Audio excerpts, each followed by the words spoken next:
ఒకే ఒక మాట నేను జ్ఞాపకం చేయడానికి ఇష్టపడుతున్నాను. బైబిల్ గ్రంథంలో అనేక అంశాలు ఉన్నాయి. నిన్నటి దినం కూడా మన వాళ్ళందరూ ఇక్కడ ఉన్నప్పుడు నేను ఒక మాట చెప్పాను.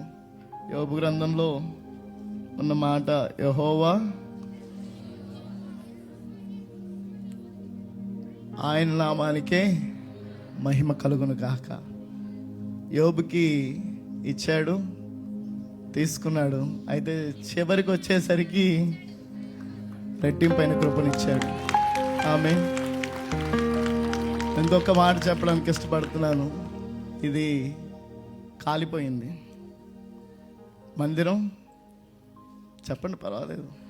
మందిరం కాలిపోయింది, పూర్తిగా కాలిపోయింది. కానీ నేను నమ్మి విశ్వసించి నా దేవుని సన్నిధిలో చెప్తున్నాను మాట, దర్శనం కాలిపోలేదు, పిలుపు కాలిపోలేదు, విశ్వాసం కాలిపోలేదు.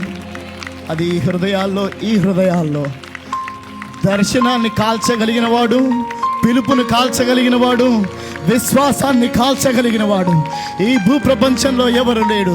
నా యేసయ్య మాత్రమే సజీవుడు. విశ్వాసాన్ని, దర్శనాన్ని, పిలుపుని సజీవంగా ఉంచాడు.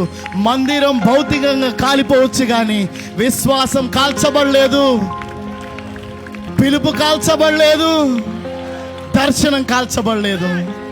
దేవుని కృప మనకు తోడుగా ఉండును గాక. ఆమేన్.